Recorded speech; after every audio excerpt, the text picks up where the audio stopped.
Permission granted. Tell him to try and be inconspicuous. She mentally cursed the blinkered idiots who sent her battalion to Coraline when they knew the entire Shield sector was in full revolt against the Imperial government.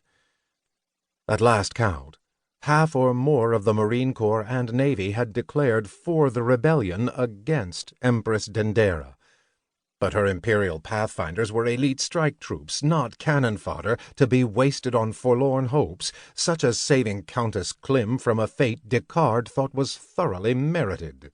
If it weren't for an inability to break her oath, something baked into the family DNA, she might have turned her battalion, the 6th of the 21st Imperial Pathfinder Regiment, against the Empire herself.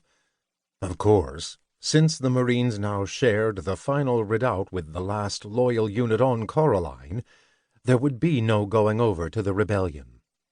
Klim's vicious response to the first sparks of disaffection, as per Empress Dendera's orders, made every Imperial trooper share in the guilt, and the rebels would make sure her troops shared in the punishment alongside the 14th Guards Regiment.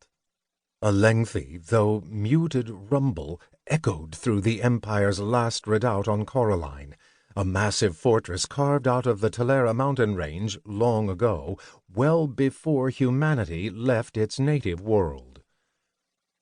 Descartes knew nothing of the civilization that built it, but admired their handiwork and believed nothing short of a kinetic strike from orbit might dent stone rendered almost impervious to any damage.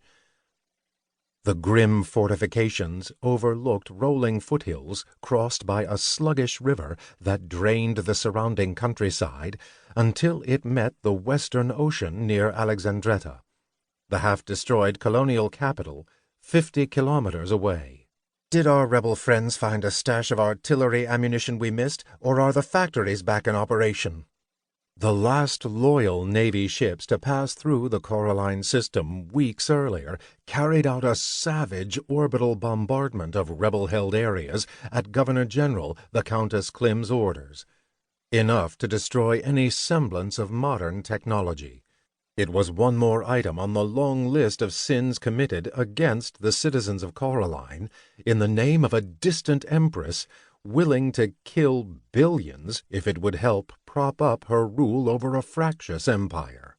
I doubt they repaired factories, Colonel. Our last drone overflight didn't show evidence of rebuilding. And it was the last drone overflight, period.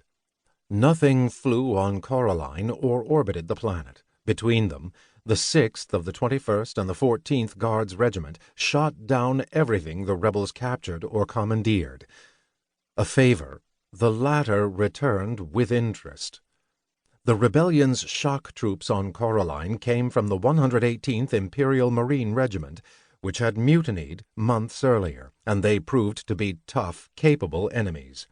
Meaning they can't keep hammering away at Klim Castle. Descartes used the ironic name her troopers gave the ancient fortifications. Its formal designation was Talera Fortress. For all the good it'll do them, whoever built this place knew a thing or two we can't even begin to understand. Until a Navy task force loyal to the rebellion appears overhead. Sergeant Major Bain, not a cheerful soul at the best of times, sounded positively glum. Then it's a quick jump to Valhalla for the likes of us. Do you intend to live forever, RSM? Salmon gave the old non-com a sardonic grin. Besides, where would we go if we escaped the Countess's hospitality? Maybe the Empress destroyed the wormhole network and blew up every antimatter cracking station in the sector, effectively halting FTL travel. Right now, I figure the pro- and anti-rebellion forces are probably duking it out above the sector capital, turning each other into so much orbiting scrap metal. That's what I always liked about you, Major Sir, Bain replied. Your optimism. Uh-oh. Centurion Haller raised a hand to catch Descartes' attention. Her nibs is summoning a command conference. Perhaps the latest rebel advance knocked her brain cells back into alignment. Let's hope she's already well into her cups.